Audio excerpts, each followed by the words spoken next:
Estimado cliente, recuerde que los únicos bancos autorizados para realizar sus pagos son los siguientes: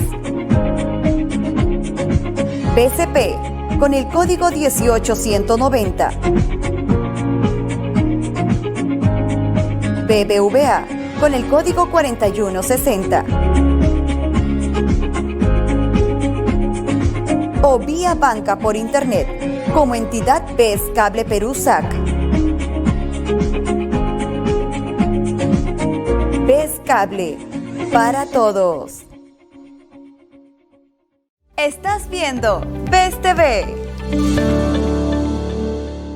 En BES Cable, el fútbol es para todos. Disfruta de Liga 1 y Liga 1 Max ahora en tu programación. Afíliate llamando al 640-9380 y vive la emoción de un campeonato espectacular. BES Cable, para todos.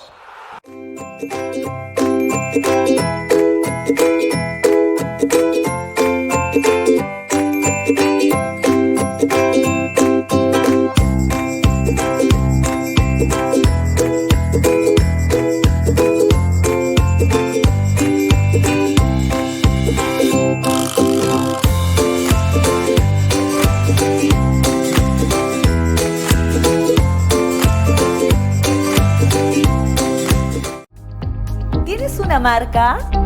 Esta es tu oportunidad de llegar a más personas.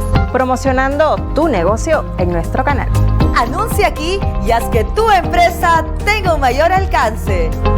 En BES TV tenemos los mejores precios. Comunícate con nosotros a través de contacto@besproducciones.com.pe, al celular 924-492-967 o vía Instagram y Facebook como BES Producciones. BES TV, tu canal. Atención. Personal técnico ajeno a la empresa está realizando instalaciones clandestinas para reconectar la señal de BES Cable ilegalmente. Se están realizando constantes operativos para evitar que nuestros clientes sean víctimas de estafadores. Tanto las personas que contraten este servicio como quienes lo efectúen serán denunciadas.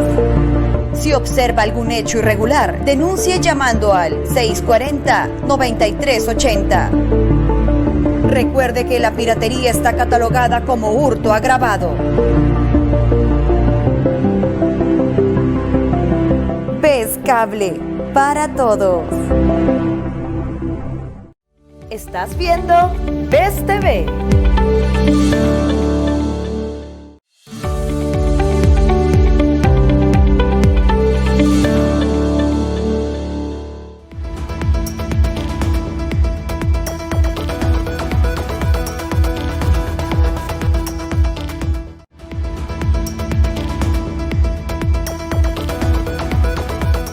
Bien, en esta parte del programa estamos aquí en los estudios de BES TV con el ex congresista y también en su momento ex candidato a la presidencia de la República, José Vega Antonio, que le damos la bienvenida. Señor Vega, ¿qué tal? Buenos días. Muchas gracias por esta oportunidad más de esta invitación y acá a tus órdenes para dialogar respecto a los temas de nuestra querida patria. La coyuntura política en la cual en el Perú nunca nos aburrimos, para bien o para mal, siempre hay algo que comentar. Sí, sí. Y quiero llevar el tema a lo que está pasando en estos momentos en el norte. Y yo tengo una opinión bastante marcada sobre lo que quieren hacer los alcaldes de Piura de una paralización en contexto de desastres. ¿Usted está de acuerdo? ¿Cree que este es momento para decir vamos a parar contra el gobierno? Ocurre en nuestro país que los gobiernos no dan la talla. Los gobiernos, como el que estamos viendo hoy día, fue a una región como creo Lambayeque y la propia presidenta manifiesta que no tiene maquinaria, no tiene equipo y la han dejado sin nada. Así es. O sea, no puede ir a un lugar una presidenta de la República, que es la esperanza de la salida de esta crisis de crisis que tenemos por los desastres naturales, y lejos de darle solución, pues que generar una situación de descontento, desesperación a las personas. Da la muestra que no tienen la capacidad de gestión, la capacidad de resolver ejecutivamente los problemas que nos afligen. Dinero hay, funcionarios eficientes, calificados, porque si esto ocurriera en la China, al que no actúa le dan un plazo, lo ejecutan. Ahí la pena de muerte para el que no cumple con estas cosas que ocurren en nuestro país. Han pasado gobierno tras gobierno desastres en el norte, reconstrucción del norte, han reconstruido su bolsillo, la corrupción, pero no han reconstruido hasta hoy los graves problemas y los desastres de la naturaleza. Claro, eso es bastante cierto. Hay un mal mensaje que en su momento la presidenta Boluarte dice, no nos han dejado nada, cuando ella mínimamente debía haber llevado siquiera un tractor, pero ni siquiera eso lo hizo. Un mal mensaje político, pero que no escapa de la realidad. Pero ¿cuál es la realidad también con los gobiernos locales? Usted ha sido congresista y usted sabe que en tema de desastres cada gobierno tiene nivel de intervención, pero estos gobiernos locales no tienen responsabilidad en lo que pasa con su jurisdicción. La verdad, la primera autoridad que tiene que ver de cerca al vecino es el alcalde. Claro. Después el alcalde distrital es el provincial y luego viene a ser el regional y luego el gobernante. Lo que pasa es que no hay una coordinación estrecha entre el gobierno central, regional, alcaldes, provincial, distritales, para planificar. En el Perú no se planifica nada. Se ha olvidado después de la década del fujimorismo que eliminó la planificación. No se planifica, por lo tanto, cada periodo estamos tratando de reconstruir los desastres porque nunca tuvo los gobiernos locales, regionales y nacionales la previsión. Y por eso estamos pagando los costos una vez más, sufriendo los desastres naturales que nos ocurren. Y ya sabemos que va a ocurrir, pero los gobiernos lamentablemente que pasan, están preocupados, estamos viendo, tenemos más de 6 presidentes procesados por corruptos, por ladrones, están preocupados cómo salir de sus temas empantanados con sus ministros y alcaldes y gobiernos regionales tampoco se salvan, porque hay un montón de ellos presos, procesados. Entonces, este cáncer de la corrupción distrae para mí las principales atenciones que tienen que ver con estos hechos. Que cada periodo se repite y estamos nuevamente lamentándonos porque las autoridades no han podido oportunamente tomar las previsiones del caso. Bueno, a nivel regional y provincial, distrital, cada 4 años cambiamos de corruptos, nada más. Y cada 5 años a nivel presidencial también cambiamos de corrupto. Porque cada presidente que sale de funciones, si es que termina su periodo, se va directamente para un proceso de investigación o hasta termina tras las rejas. Como ya pasó, Fujimori sentenciado, Alan García estuvo a punto de ser enrejado y se suicidó. Toledo está escapándose de la justicia. Ollantumala estuvo tras las rejas, Kuczynski en la misma situación, Vizcarra se salvó, pero estamos viendo cómo es que cada presidente pasa por esa situación y solamente cambiamos de corrupto. ¿Qué hacer para refundar el país? Yo, mira, nosotros tenemos una propuesta clarísima, Juan Tauro promovemos una propuesta patriótica, nacionalista, revolucionaria, transformadora, pero sobre la base de que tiene que haber una nueva Carta Magna, una nueva Constitución, un nuevo contrato social. Y en esta nueva Carta Magna tiene que restablecerse la pena de muerte para todos los presidentes corruptos, ladrones, procesarlos por traición a la patria, porque eso es lo único que establece hoy día por lo cual puedes procesarlos y mandarlos al paredón. No va a haber forma, y además no estamos inventando la pólvora, esto ocurre en la China, en Japón, en Singapur, muchos países del mundo, porque nuestro país es una pandemia gravísimo, terrible, que nos azota por años, y poco o nada se ha hecho para frenar y parar la corrupción. Ya, pero aplicar la pena de muerte implica salir del Pacto de San José. Claro, eso es parte. Mire, increíblemente he visto en los últimos meses a la derecha, que hoy día cogobierna y es gobierno con la señora Dina Boluarte, plantearle retirar del Pacto de San José. O sea, nos están facilitando un camino que nosotros habíamos propuesto por años. Y que cuando finalmente, si ustedes en algún momento llegan a ser gobierno, ellos van a decir, no estamos de acuerdo que nos salgamos del Pacto de San José, van a hacerle la contra. Por supuesto. No le van a hacer la fiesta. O sea, hoy día han pretendido, ¿no? Presionar a la hoy aliada y parte del gobierno, que es la señora Dina Boluarte, con estos 6 partidos que cogobiernan, plantearle un tema del retiro del Pacto de San José. O sea, hoy día ellos, por una necesidad de sobrevivencia política, lo han planteado, han acogido nuestra propuesta. Pero este es un tema urgente. O sea, nuestro país no puede seguir que un grupo de poder económico o grupo de poder que tienen un medio masivo de comunicación que controlan un poco más lo que la gente debe hacer, pensar, actuar, porque ellos, los titulares, sus medios de información, todos, la mayoría de este grupo de poder mediático monopólico, tratan de hacer entender que lo que no es necesario el cambio de esta Constitución. Esta Constitución más es una sagrada, casi una Biblia, cuando en realidad los hechos nos demuestran todo lo contrario. esta constitución ha generado el saqueo, el robo en nuestro país, la impunidad, la corrupción. Estos presidentes están procesados. Vizcarra, nosotros lo vacamos por corrupto, porque por los cheques, todas las pruebas que él cobró más de $1.300.000, y ya el colaborador que fue el exministro de Agricultura, José Manuel Hernández, ya se aprobó la colaboración. O sea, este señor es el siguiente que va a ir, no solo procesado, va a ir preso. Sin embargo, en el tema de Vizcarra, la fiscalía en su momento le terminó imputando 5 presuntos delitos y solamente lo pasaron con 1 y 4 archivaron. Y Vizcarra ya casi sale inocente de la investigación fiscal. Claro, lo que pasa es que muchos gobiernos, mira, a este señor Ollanta lo están procesando por actos de haber recibido dinero. Lavado de activos. Lavado de activos, igual que a Fujimori. Pero él tuvo un ministro tal Paredes, de lo cual se habló mucho, que era su cajero. Tú sabes que hemos visto que el Ministerio de Transportes y el Ministerio de Vivienda han sido caja de los gobiernos. Y no pasa nada. También el Ministerio Público, el Poder Judicial, o anda lento, o es que también son corruptibles. Algunos fiscales y algunos jueces, que siempre lo saben, malos jueces o malos fiscales, y que esto hace que algunos procesos se detienen o se demoran tanto, prescriben los delitos o duermen en el sueño de los justos y no pasa nada. Pero ¿cómo un cambio de constitución, y es importante entrar siempre a ese debate, señor Vega, cómo un cambio de constitución podría cambiar la realidad del país? El cambio de la constitución va a permitir que la sociedad en conjunto, todos, las universidades, los colegios profesionales, intelectuales, académicos, el pueblo en general participen de todo este nuevo proceso. Porque, por ejemplo, la propiedad de la tierra, donde nacen nuestras riquezas naturales, los gobiernos ladrones y corruptos los entregan para su explotación y reciben regalías, cosas bien, pero creo que podría ser en otras condiciones en la que esas propiedades debían ser de las comunidades y esa constitución debe cambiar. Ya, pero el problema ¿qué es? ¿La constitución o la capacidad de ejecución de lo que reciben como regalías, como canon los gobiernos regionales y provinciales y distritales?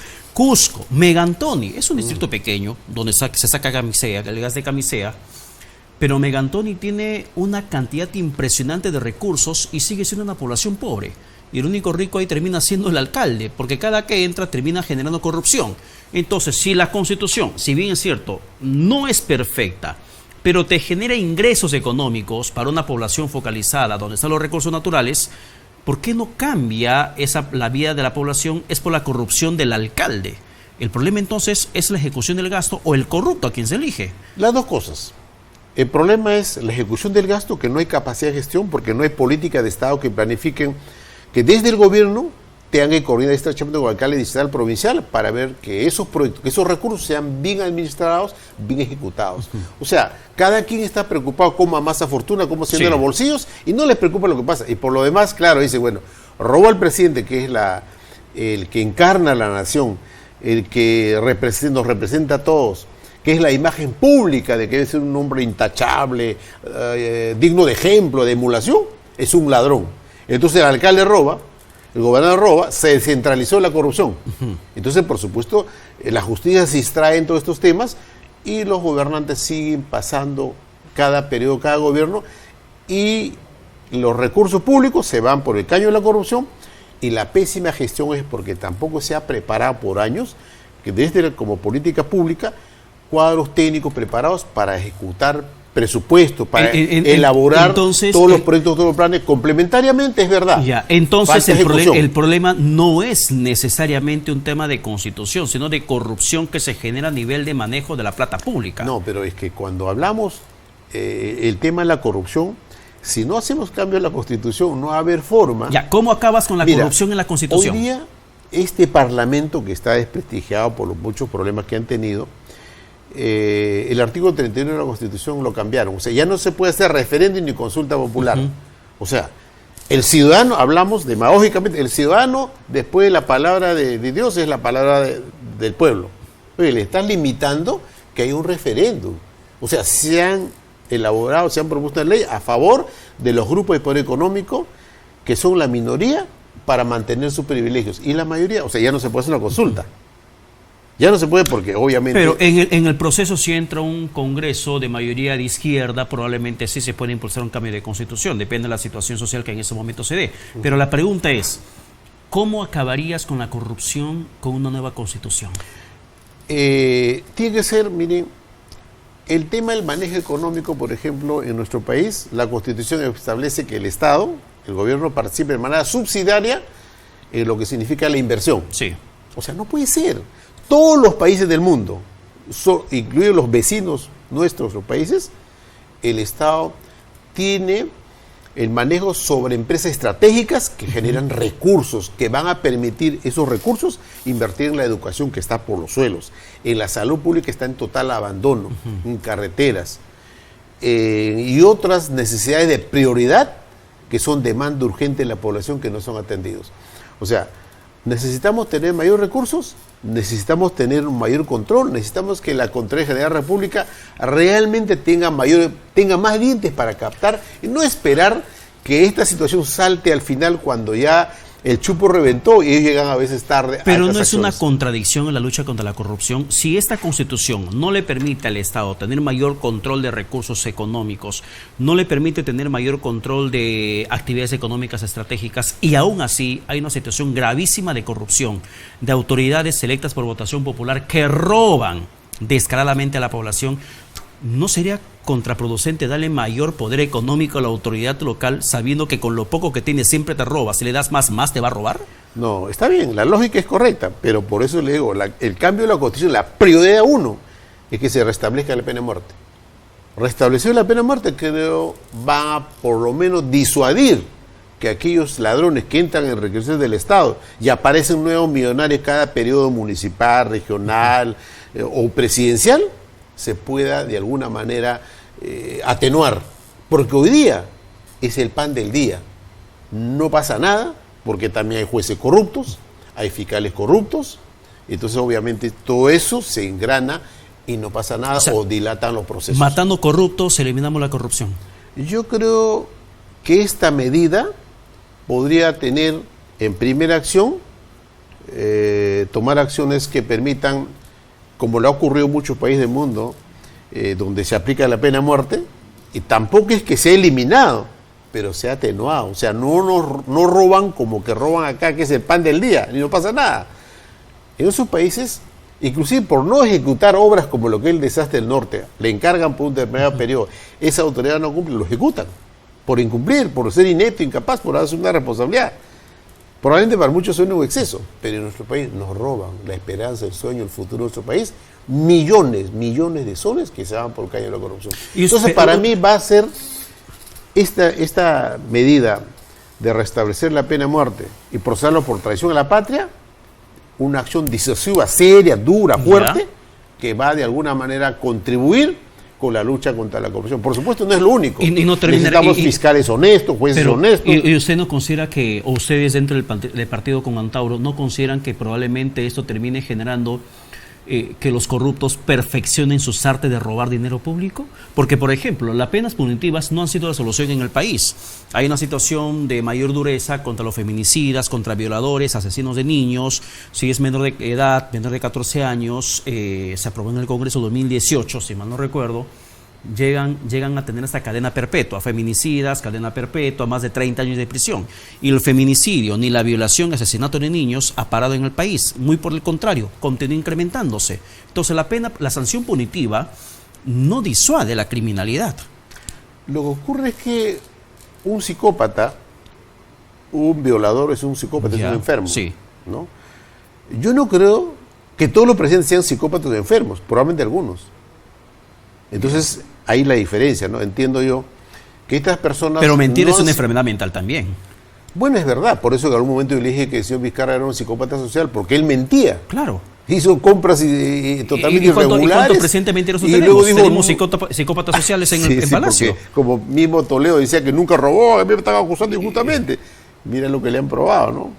Igual Vizcarra mintió y con los cheques, con las pruebas, cuando tenía un proceso abierto, negó que no tenía... Entonces hay un problema de psicopatía también en Palacio de Gobierno. También yo creo que es verdad, porque una persona que ha robado y tiene las pruebas, tiene los cheques, y va a negar, o sea, ahí la evidencia, está procesado y niega. Igual que Toledo negó. Entonces, es un tema de psicopatía. La pena punitiva de matarlo no acabaría con la corrupción. Podrías acabar con ese corrupto, pero hay otros que vendrán después y que van a perfeccionar su sistema de robo. Ahora, nosotros, por ejemplo, en muchos países al violador ahí se aplica la pena de muerte. Porque ese violador, en la lógica de la práctica dura, seguramente se verá decir, ese violador va a seguir haciendo daño en la sociedad. Y si hay una pena en defensa de la sociedad, que es la mayoría, y las personas, niños, inocentes, todo, ejecutar con la pena de muerte es un alivio para la sociedad. Y de seguro que si hacemos una encuesta, más del 90% aprobaría una pena de muerte. Pero ahora nos han quitado el referéndum, ¿no? Claro, pero sería un alivio, es como que te haces una fractura, te tomas un ibuprofeno y te calma el dolor, o te tomas un tramadol y te calma el dolor, pero la fractura permanece. ¿Cómo sanas la fractura? Lo que pasa en el tema de las personas violadores, feminicidios y otros, hay muchos factores que tienen que ver, y en nuestro país, por ejemplo, no hay, los colegios, las universidades no tienen psicólogos, no tienen psiquiatras, porque hay males pues, mentales que no se tratan en nuestro país, lamentablemente. Entonces, esos son temas graves de deuda social de los gobiernos ladrones y corruptos que han dejado pasar. Mire, muchos casos, por ejemplo, de la delincuencia es porque hay hogares disfuncionales, de padres separados, esas criaturas no han tenido la oportunidad de una orientación apropiada, terminan en la delincuencia. Entonces, complementariamente o paralelamente, el Estado tiene que dar desde ya una orientación, una formación para poder también salvar a esas personas antes que lleguen a actos criminales, abominables, que finalmente ya son incurables. ¿Tienen ustedes un norte hacia dónde ir en el tema preventivo desde la educación? Porque le reitero, señor Vega, si aplicas pena de muerte para acabar con los corruptos, es como darle un tramadol a una persona que se acaba de fracturar un hueso. El dolor le va a pasar, la fractura queda. ¿Cómo sanas la fractura? Por eso. En la parte educativa, ¿qué plantean ustedes para sanar la fractura de la corrupción y de criminalidad que hay en el país? Yo creo, mire, la educación, todos los gobiernos corruptos dijeron que la prioridad en un país era la educación. La educación tiene que cambiar porque los valores, los principios como se forman en el hogar son complementados en el colegio. Entonces, recuerdo yo, teníamos nosotros profesores, maestros, que muchos de ellos no tenían probablemente, como hoy día ocurre, que tienen pues, formación universitaria, tenían secundaria o superior, pero de institutos, pero tenían otros valores, otros principios, te inculcaban otros valores, el amor a la patria, el respeto, habían cursos inherentes a la formación de valores de las personas que se ha dejado de lado. El servicio militar obligatorio, y luego en los colegios había pues instrucción militar, porque se va formando instrucción el amor premilitar. Y se va formando el valor, el amor a la patria, a la tierra que te vieron hacer, defender nuestra identidad, nuestra cultura, nuestro arte, nuestros valores, se han ido perdiendo. O sea, nos hemos un poco... los gobiernos incluso años atrás existía también el sistema militar no acuartelado. Exactamente, yo he pasado eso. O sea, viernes tío ese cuartel, sí, porque era obligatorio. Y el resto del tiempo tenías que estudiar. Y eso te daba formación. Eso te daba... Recuerdo nosotros en la niñez, todos teníamos una idea, por de chauvinista, decimos, cuando sea grande vamos a ir a la guerra para recuperar Arica y Tarapacá. Porque tenemos una idea que fue una invasión, un abuso, un atropello que hicieron con nosotros. Pero hoy en día, en los colegios no te dan formación, valores. Yo desde niño tú salías a una persona mayor, señor, buenos días, no hay respeto. Esos valores hay que recuperar, es inculcar valores. Y lamentablemente la educación se ha ido perdiendo cursos importantes que dan formación a la persona humana como ser humano, ¿no? La dignidad humana tiene que ser desde ya, desde los valores, ir inculcando y eso poder recuperar, porque desde niño uno sabe elegir el mal, el bien, si tienes valores. O sea, todos, le aseguro, todos tenemos muchas veces tentaciones por la corrupción. Yo he sido autoridad, he sido congresista, mucha gente te ofrece, ¿no? Dice, bueno, ¿sabes qué? Hay que hacer esto, lo otro, podemos de repente hacer lobby. Bueno, pues cada quien decide lo que quiere, pues uno dice, pero hacer lobby para unos es negativo porque yo defiendo a la mayoría. Yo como traigo de una empresa es contrario a mis valores, mis principios, a mi formación. Ahora, usted que me menciona esto y el tiempo nos está ganando, el tiempo ya nos ha ganado, ¿es por eso que los congresistas no quieren irse? Por los lobbies, los negocios que hay. Una cosa es lo que recibes en tu depósito a cuenta bancaria como sueldo, lo que recibes en tu cheque por semana de representación, y otra cosa es lo que bajo la mesa por existir. Mira, lo más correcto sería hacer una ley de lobbies. Porque yo he pasado desde el 95, he visto mucha gente que ha hecho fortuna haciendo lobbies, porque en nuestro país no se condena al lobby, al lobista. Trabaja para las empresas grandes, yo lo he visto, muchos parlamentarios, muchos, hoy son millonarios.